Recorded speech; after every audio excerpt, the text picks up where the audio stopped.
समझ नहीं आ रहा अपने सैलरी इंक्रीमेंट का क्या करूं। बेटा इतना क्या सोच रहा है, अपने म्यूचुअल फंड्स के एसआईपी का टॉप अप करा ले। This is the right time. क्या समझ में नहीं आया। बेटा इतना क्या सोच रहा है, अपने म्यूचुअल फंड्स का एसआईपी टॉप अप करा ले। This is the right time. अब समझा।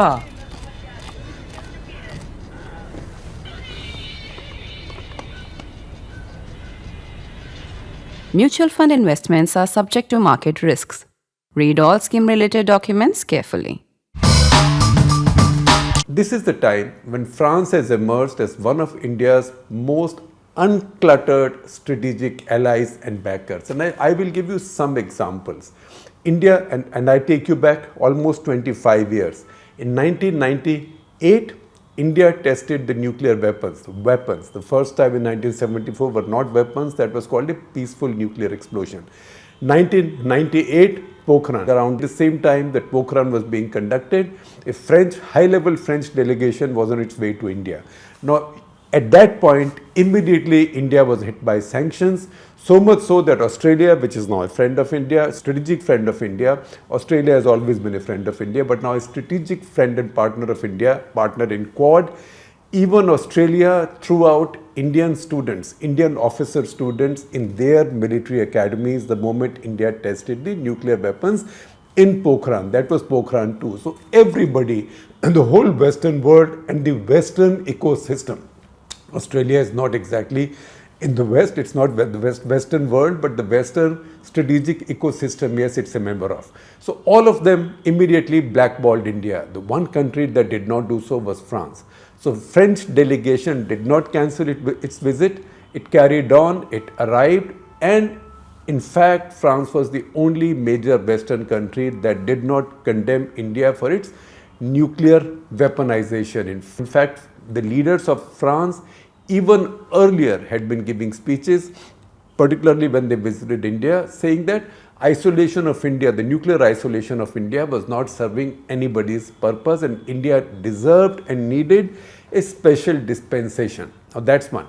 The other thing is August 5, 2019. Once again, a very important event. That is when Modi government, through Parliament of India, carried out changes in the constitutional status of Kashmir. Once again, there was a hush, particularly in the Western world. India had always had troubles at the UN Security Council.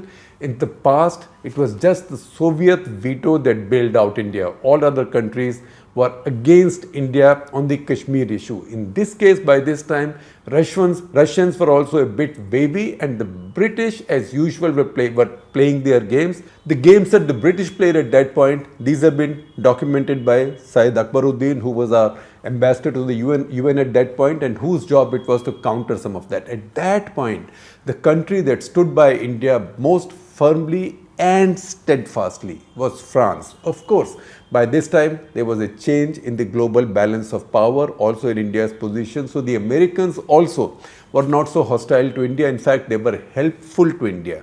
It's the Russians, on the other hand, under Chinese influence now, who were wavering, and the British were playing their usual games. The British have, since the partition, the British have had a very distinctly pro-Pakistan slant on Kashmir. That is something that Lal Bahadur Shastri had immediately responded to when he became Prime Minister. In fact, I heard that last week in a lecture that journalist, editor T.N. Nayanan delivered on Lal Bahadur Shastri as part of a series of lectures on former Prime Ministers of India that the new Prime Minister's Museum is hosting now. So that British, I won't say ambivalence, but a kind of positioning on Kashmir which is more friendly towards Pakistan and which somehow sees Kashmir as an unfinished business of partition. That again came to the fore in post-August 2019, and France there was to provide the new balance. So there was America, there was France, and the Russians and the British also in the end saw which way the wind was blowing. So once again, the French were very, very, very important. So many times the French it is who bailed India out when it came to the question of nuclear fuel for India's reactors. So India and France are a very solid relationship, and we've seen it in the last 10-20 years, particularly since India made this big strategic turn with Pokhran 2 tests, then with the change of status in Kashmir. In fact, if you want to see how important France has become for India, I am sharing two articles with you. One is by Dr. Aparna Pandey, who is a scholar at Washington-based Hudson Institute, who explains in this article how she thinks that France has now become India's most important friend. And also an article from my friend and former colleague C. Rajamohan, Dr. C. Rajamohan, where he explains how he thinks France has become the new Russia in India's foreign policy making. So France is very important. We know what's on the table right now militarily on this visit. You've heard about Scorpion submarines. In fact, we spoke about that in Kartak letter a couple of days back. Announcements in the course of this visit will make it evident to quite an extent that the choice that the Indian Navy and the government of India has made for the new aircraft fleet, new aviation fleet, combat aviation fleet for its new aircraft carrier, that is INS Vikrant. This new Vikrant now will be the French Rafale Marines. So a new bunch of maybe 26 or thereabouts Rafale Marines will come in to join in 36 Rafales that the Indian Air Force also has. Besides that, there is a lot happening in the area of space, technology transfer. In fact, France has had a very keen involvement in India's space program for a very long time. That is not something that's written about a great deal. But the French, for example, did help India with PSLV and many other such projects. Now the French in the Western strategic world have had a unique position. They've positioned themselves as not really camp followers of the Americans. While they have almost always supported the causes led by the Americans, they fought in many wars that Americans initiated, including the Gulf War, the Iraq Gulf War. But at the same time, they've kept their own strategic autonomy, or at least they have kept a pretense of strategic autonomy. That's the reason they have not joined, or they have resisted many of the American-led sanctions in many areas. And you've also seen the statements that President Macron has been making in China, on Russia, for example. He's been charting a slightly different course. That is the French way of doing things. So even when anytime India had trouble, India was at odds with the Western powers, the French took a different position which suited India more. One very important period was the post-Pokhran 2 period. That is when slowly, after all these sanctions and boycotts, Americans started talking, and Jaswant Singh opened his dialogue with America, with Stroop Talbot on America's behalf. That was also the time when the French launched a very important outreach to India, strategic outreach to India, and that engagement progressed parallel to the engagement with America. So while Jaswant Singh carried out the engagement with America, Brajesh Mishra similarly carried out a very similar engagement with France. There was also a period about a decade after the end of the Cold War when the French were promoting the idea of a multipolar world and wanted India also to be a partner with that. That exactly did not happen, but you will now find this time that in some of these areas, larger strategic areas, not just weapons supply, outer space cooperation, maritime declarations, etc., many things will happen. Again, another example of how the French put themselves at a distance from the rest of the Western world. Remember the emergency. Maybe not the best example in principle, but this is the truth. During the emergency, Indira Gandhi was desperate for endorsement by some Western powers. But all of the Western powers, all of the Western world had cut her off. Who is the one Western leader who came to acknowledge her and acknowledge her legitimacy? So go to the web, Google chief guests at India's Republic Day parade. In 1976, the chief guest was a Western leader. That Western leader was French, and that Western leader was Jacques Chirac. Jacques Chirac was then the Prime Minister of France. Once again, serendipity, 22 years later in 1998, as President in January 1998, Jacques Chirac was again the chief guest at Republic Day, a rare case of a Western leader being the chief guest on Republic Day twice. except this time he came as president. Last time, 22 years earlier, he was here as prime minister. As president now, he signed with India the strategic partnership agreement. That's when India and France became strategic partners. Now, another important factoid. This was January 1998. Vajpayee government was not yet in power. India had a doddering Gujarat government in power, which was on daily wages.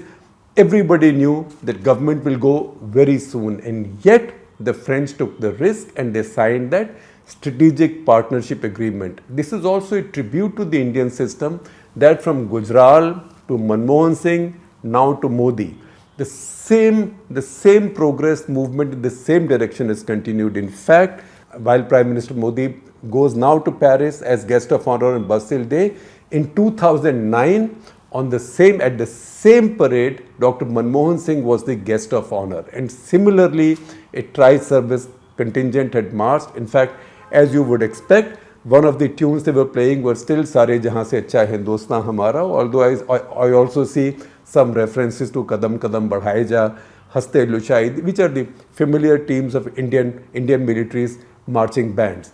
In fact, the army contingent in that case in 2009 was drawn from Maratha Light Infantry. Now it has come from Punjab Regiment. In fact, the references I find tell me that 2009 Bastille Day was the first time Indian forces had gone and joined a march on another country's national day.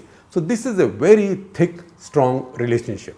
Many of the agreements, strategic, tactical, defense, military agreements that India has signed with the Americans, India has also signed with the French. For example, India and America have now signed agreements to open up each other's ports and other facilities for repair, replenishment, and refueling of each other's naval ships. India already has that agreement with France, for example. In France, that is not a fact that many people today are conscious of. France also has a couple of tiny islands in the Indian Ocean. So the island of Reunion and island of Mayotte, both are French islands, and these are valuable to India because these are very far from India's shores, and Indian Navy now is a blue water navy. It goes long distances, so it is very useful to have these facilities available to them. Barring the decade of the 60s, India and France haven't really had a big hiccup in their strategic relationship, or at least military relationship. What happened in the 60s, I will tell you, but before that, we have to also understand what happened in the 50s. How deep is the French-Indian military relationship?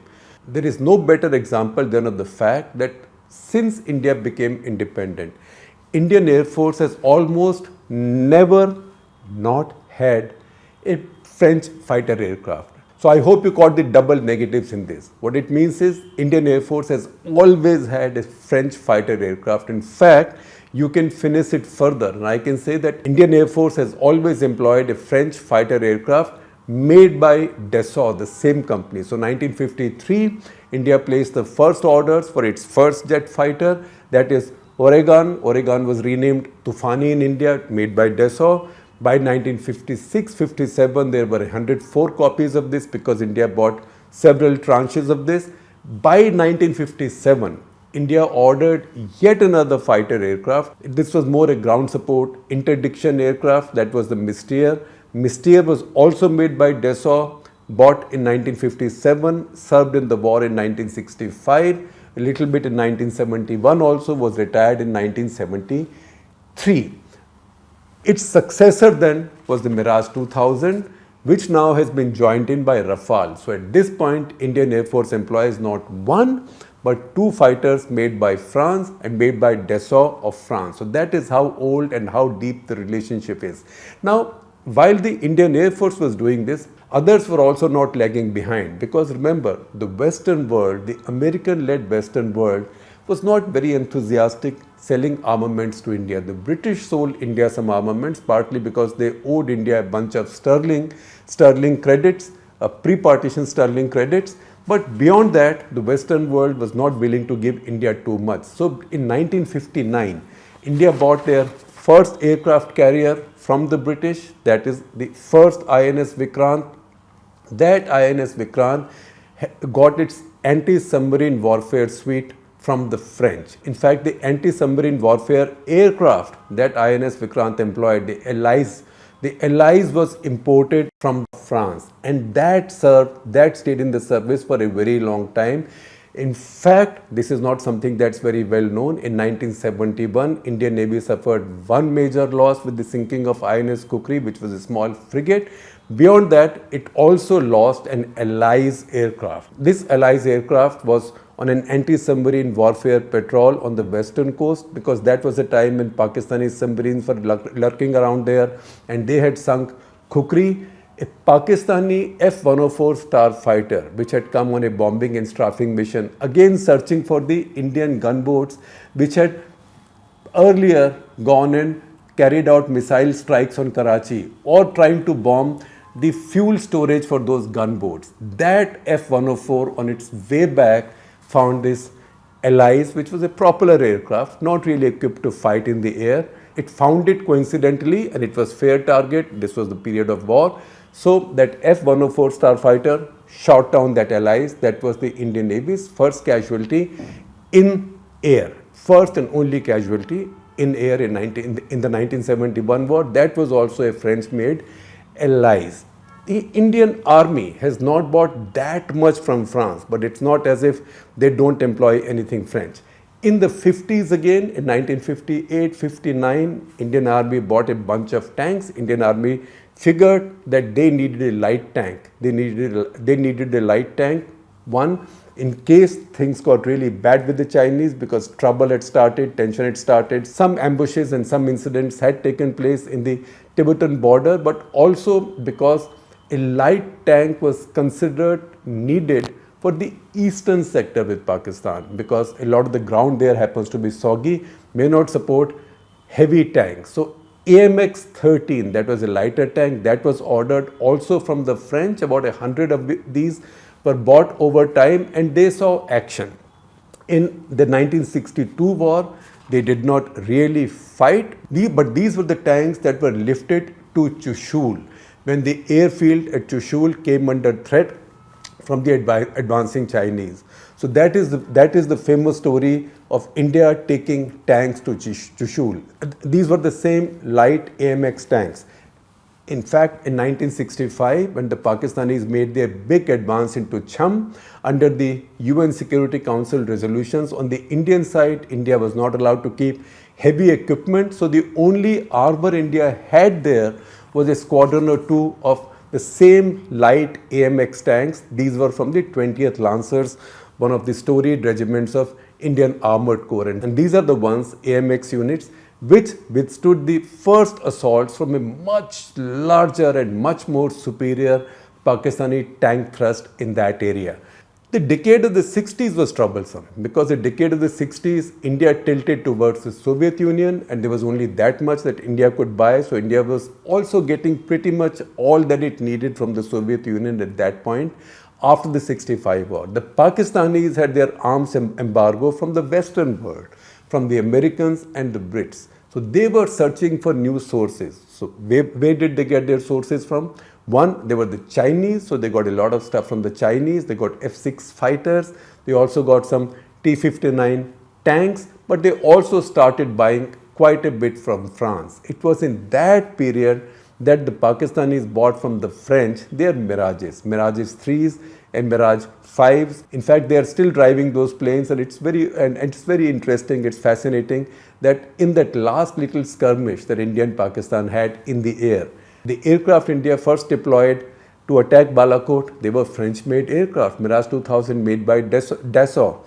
And the aircraft which the Pakistanis used, for which the F-16s gave cover, but the aircraft that came in to drop guided weapons, guided standoff weapons in the precincts of the Indian Brigade headquarters and near Indian installations were Mirage 5s. Those were also made by Dassault. These were aircraft that the Pakistanis bought in 60s and 70s from the French. That was not a good phase from India's point of view. The French also sold Pakistan a bunch of submarines, the Daphnes, the Augustas. But as in the course of time, India-France strategic partnership strengthened, and it moved way beyond just being a military buyer-seller relationship. the French stopped selling to Pakistan, and that is the situation right now. At this point, while Mr. Modi is in France, there will be talks about another engine design, a jet engine design that may go into India's AMCA or may compete with the American GE F1404 as a likely candidate for India's AMCA. That is one possibility. Also, almost all of India's helicopter engines, Dhruv, Rudra, Prachand series, these carry engines that HAL is making in collaboration with the French company Safran, and it is likely that this partnership will be expanded going ahead. And remember, the helicopter that Indian Navy Air Force have all used since 1962, the albeit 2, 3, Chetak, these are also French helicopters. More than 600 of these were made in India by HAL or assembled in India under license from the French. Indian Army, I told you earlier, hasn't bought that much from the French, but they bought those tanks, AMX tanks. But lately, for the past 50 years, they've been buying the Milan missiles, Milan anti-tank guided missiles from the French. Right now, that missile is into its 5th iteration. In fact, the latest edition of that missile, currently Bharat Dynamics Limited, which is a public sector company, that's building, that's delivering from the last order of 5,000 copies of the same missile from the Indian Army. So that still forms the bulwark of the anti-tank guided missile force of the Indian Army. So the French connection is very strong tactically and militarily. It is just that now it is moving into a strategic partnership. That said, I told you earlier that this is not a partnership that began this decade, last decade, a few decades earlier. This goes back to 18th, 19th century. Two Indian rulers who were wary of the British and who the British were wary of, Tipu Sultan and Maharaja Ranjit Singh, both had French advisors. In fact, Maharaja Ranjit Singh even had French generals, you can call them mercenaries, but French generals serving in his army. He had a special unit of his army that employed a lot of foreigners. So his general, Jean-François Allard was a colorful man. He was a veteran of the Battle of Waterloo. He had been decorated by Napoleon. He was just a captain then, he was decorated. He won the Legion d'Honneur or the Medal of Honor from Napoleon. Then found his way into India, started serving in Maharaja Ranjit Singh's army, fell in love with a princess from what would today be Himachal Pradesh, right? It was a famous love story. Maharaja liked him so much that he elevated him to a general.